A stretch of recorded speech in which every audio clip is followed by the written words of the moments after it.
Сәлем достар, қазақша мукбанк. Араға 4 жыл салып мен қайтадан оралдым, және менде бүгін 5 бармақ өзім пісірдім. Және де шалап негізі иә, Қырғызстанда жасалады, бұл Шоро деген компаниянікі. Өкінішке орай жарнама емес, әрине. Мен туралы бәрі ұмытып қалған шығар мукбанк әлемінде. Бұның дәмі таңға ұқсайды, кішкене таң сияқты, біраз ашты көже сияқты. Ашты көже дегеніміз суық көже, оңтүстікте солай айтады екенбіз, ашты көже деп айтамыз. Сонымен менің мына жерде кәдімгідей жегім келіп отыр. Бұны үйге кіріп келген кезде өте керемет иіс шығып тұр. Еттің иісі, ет деген үлпілдеп пісіпті. Қолмен жей берейік достар. Неге шаныш қалып отырмын білмеймін.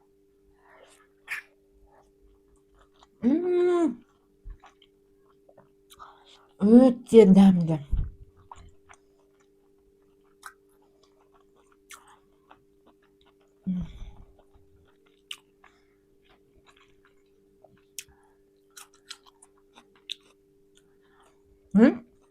Сарымсақты ыстық сорпаға салмаймын. Осылай, осы күйінде қойып қоямын. Өте дәмді.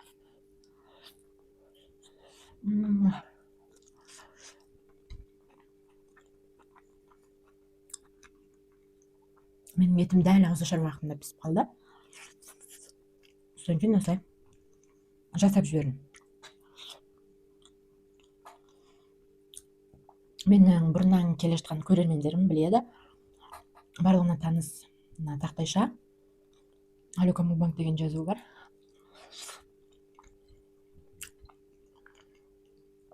Олар қашанда менімен болды, және басқа мақсатта оны қолданбағам ешқашанда. Өйткені оның мақсаты тек қана біреу. Менің мукбанктарымда ең басты рөлде түсу.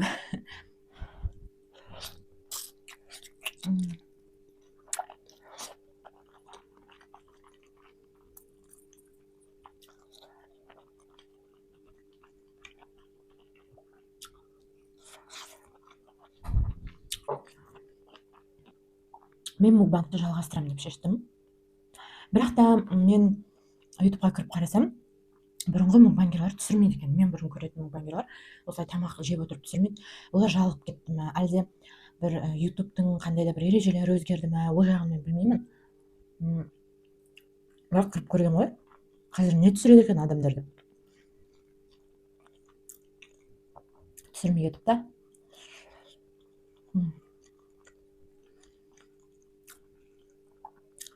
Ал маған күнделікті қайда жоғалып кеттіңіз деген пікірлер келіп тұрады. Сіздер сенбейтін шығарсыздар. Енді ютубта мен өз аккаунтыма кіріп тұрмын ғой. Сонда күнделікті уведомлениялар келеді. Оставил комментарий деп. Сонда неге түсірмей кеттіңіз, қайдасыз деген пікірлер келеді. Мен оны оқығанда қалай қуанатынымды білмейсіздер. Өйткені ол деген білмеймін, менің көрермендерім бар. Мені біреу күтеді екен ғой, мені біреу қарайды екен ғой деген ой. Өте бір жылулық ұялатады ішке. Сондықтан да өте қуанамын және ойланып жүрдім көп уақыт. Өздеріңіз білесіздер, ең менің соңғы видеом рамен жеп отырған кезім болатын. Ол 2022 жылы.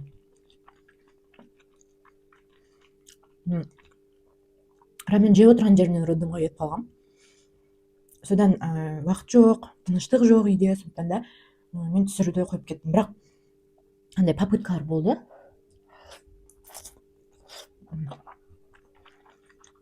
Өздеріңіз көресіздер ғой.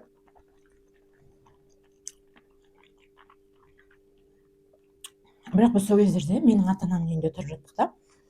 Онда ыңғайсыз болды маған. Камераны орналастыру жағынан, свет жағынан, фон жағынан. Сондықтан да, ал қазір мен өз үйімдемін. Маған бәрі ыңғайлы. Қазір уақытым да бар, ресурсым да бар, энергиям да бар. Ешкім маған кедергі емес. Енді 22 жылдан бері 4 жыл өтті. Мен қызым бұйырса 4-ке толады, міне 31 наурызда. Өсіп қалды. шүкір. Бірақ андай да, мысалы ұлыммен тыныш болды ғой, мынада ондай жоқ. Оған бәрібір.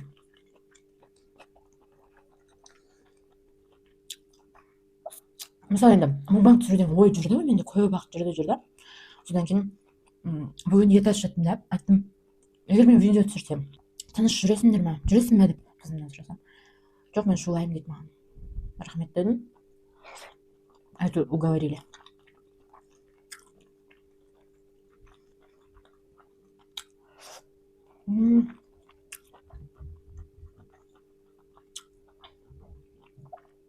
Тыныш отырған сияқты мына жақта.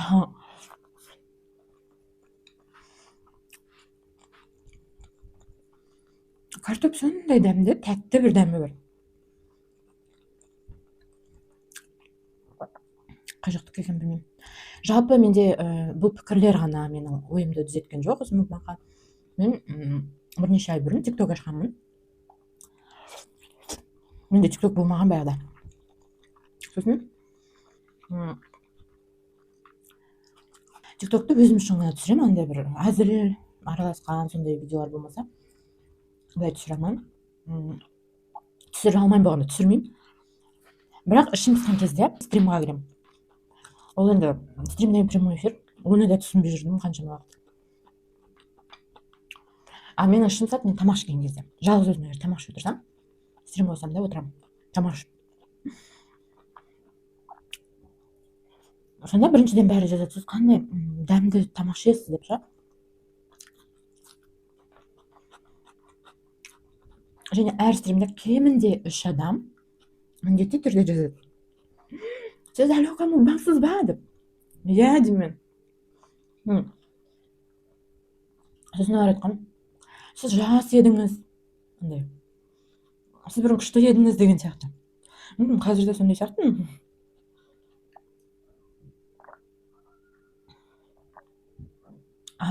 Шалап деген енді. Бұл шалап біздің қалада сатылмайды. Менің сіңілдерім Астанадан алып келді. Өте дәмді. Сөйтіп тиктокқа жазады. Сосын мен айтамын, я мен Алёка мукбангпын. Бәрі сұрайды, неге түсірмей кеттіңіз, біз күтіп жүрміз сізді деп айтады. Мен бәрін өзім түсіндіремін. Әрқайсысына. Бір-бірден кіріп сұрайды, мен айтамын. Содан кейін енді міне бір видео түсіріп түсіндіре салайын, одан кейін ары қарай да бұйырса жалғастырамын деп отырмын. Не жеймін, не айтамын, ұмытып қаптым. Сондықтан да маған жазып кішкене көмектесіңіздер. Мынандай же, мынандай тақырыпта әңгіме айт деген сияқты.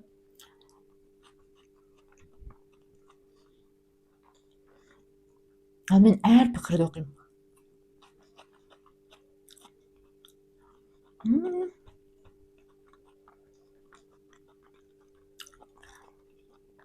Мукбанг түсіру де негізі бір өнер. Бұны жай ғана адам келіп түсіре сала алмайды. Бұның бәрін дұрыстап қою, әдемілеп салу, әдемілеп жеу, дұрыс әңгіме айту, бұның дыбысы, бұның изображениесі. Енді свет жағын қазір білмей тұрмын. Светім дұрыс орнатылмады. Фон қалай сіздерге? Мына жидкий мрамор. Бұл үйді алған кезде осылай болды. Осылай жабыстырылып тұрды. Мен енді золотистый болғандығы кішкене ұнаңқырамай. Бірақ осы үйді алғанда маған мамам золотистый ыдыстар берді, андай қасықтар, сосын ожау, сондайдың бәрін золотистый қылып алып берді. Мен кружканың беті де золотистый.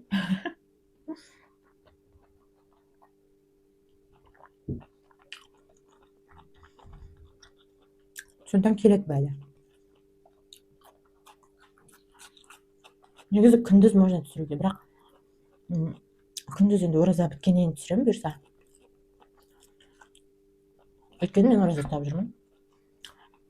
Күн тағы ұстап жүріп.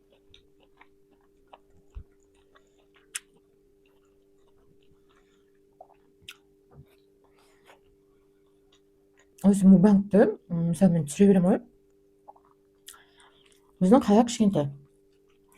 бірақ мен ойламағанмын біздің қаладағы адамдар мені көреді деп. Кәдімгідей қалада жүремін ғой бір жерлерде, сонда адамдар келіп тұрады, мен сіздің мукбангыңызды көремін деп ше. Мен таң қаламын, рахмет деп басында ұялатынмын. Ой, мукбангта неше түрлі әңгіме айтамын, неше түрлі зат жеп ішіп түскен видеоларым бар деген сияқты. Одан кейін қуана бастадым.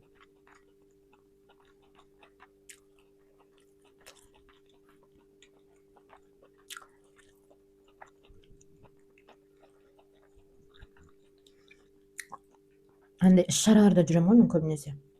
Сонда көремін адамдарды.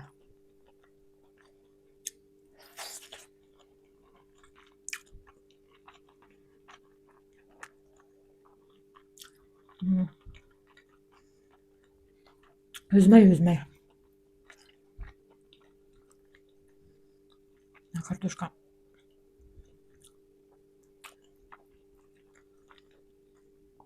Кәдімгідей пісіпті, жұмсақ болды.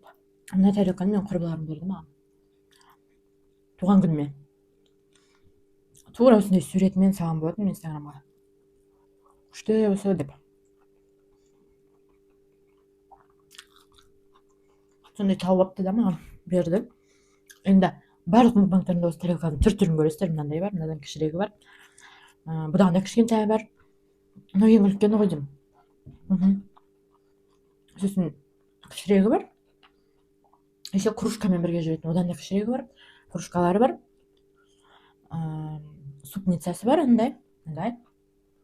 Потом нарезка бар екеу. Болды ғой. Вот осы наборларды көре бересіздер, араластырып.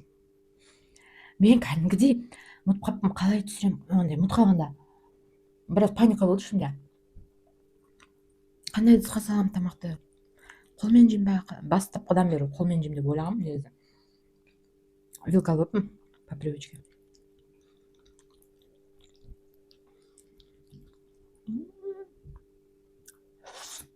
Және ораза кезінде мен помню, нешінші жылы мен түсіре бастадым ғой, сол кезде бір адамдар қатты ренжіп жазған. Ораза ғой, неге саласыз нені деп, мукбанг деп. Сонда мен айтқанмын, енді әр адам өзінің еркі ғой, не көріп, не көрмейтіні. Ол кезде мен ораза ұстамаймын. Сосын жалпы YouTube дегеннен телевизор емес қой. Өзің мысалы ауыз ашып алғаннан көруге болады деген сияқты. Қазір білмеймін қандай уақытта салған дұрыс.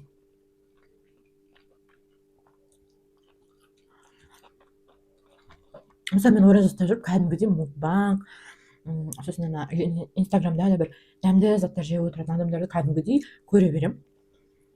Ой, мына жеп отыр ғой, мен қарным аш кетті деп өйтіп ашуланып, елден кінә іздемеймін мысалы. Қарным аш бара жатса өшіріп тастаймын деген сияқты ғой. Анандай десерткалар жүрмін. Үлкен малина формасымен, клубниканың, голубика, апельсин. Десерт қалған кезде пирожный ғой.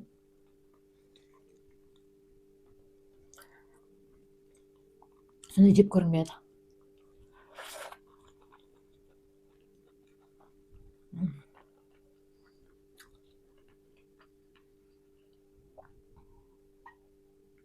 Менің бешбармағым өте дәмді болыпты. Жалпы менің мукбангтарымда негатив та бар. Көбінесе негатив мен шашыма жазылатын. Неге жайып отырасың, жинап отыр. Алдын жинап қойдым мен. Хотя менің шашым, менің тамамым деген сияқты ғой, менің асқазаным деген сияқты жинап алдым. Содан кейін бешбармақ жеп отырғанда вилкамен жегем, сол кезде неге қолмен жемейсің, неге вилкамен піскілеп отырсың? Қолмен жедік. Сосын тағы қандай негатив болды? Неге тамақ жер алдында бісміллә деп айтпайсың дейді. Бұл жағдай енді мен үшін өте қызық, бұл негатив. Өйткені ондай сөздерді жалпы менің сенімім, дінім бәрі жүрегімде, ішімде. Мен оны сыртқа айта бермеймін. Мен екі сөзім бір андай бір арабский сөздер емес, мысалы, барлығы жүректе ғой, сенім деген. Ана сөздерді мен ішімнен айтамын мысалы. Ол сөзсіз ештеңке бастамаған халықпыз ғой.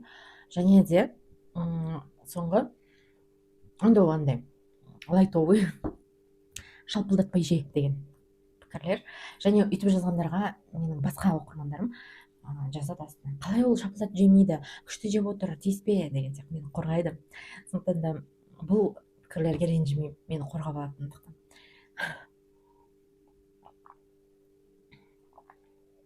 Ал егер де мен шапылдатпай беззвучно жесем, онда мукбангтың қызығы не болады? Мукбангты көруге өте андай приятно болу керек қой. Мукбангты қосып бірге тамақ ішуге болады деген сияқты. Осы пікірлер бойынша өте қызықты бір әңгімелер бар, оны бөлек видеода айтамын.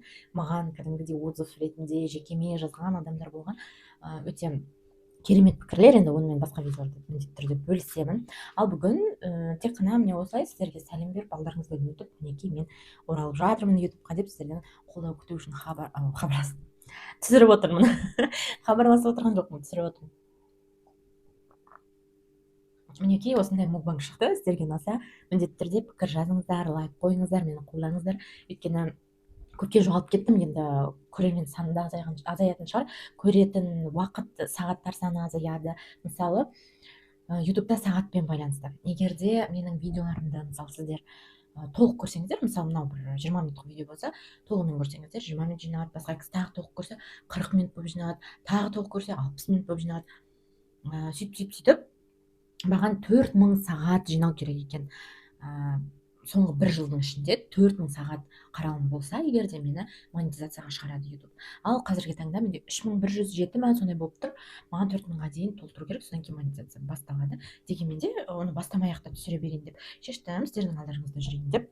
Сондықтан да рахмет. Мынау проверка связи. Бұл проверка связи. Кім бар? Кім әлі менімен бірге? Кім мені көреді және қолдайды? Сондықтан да сіздердің кері байланыстарыңызды күтемін. Сау болыңыздар.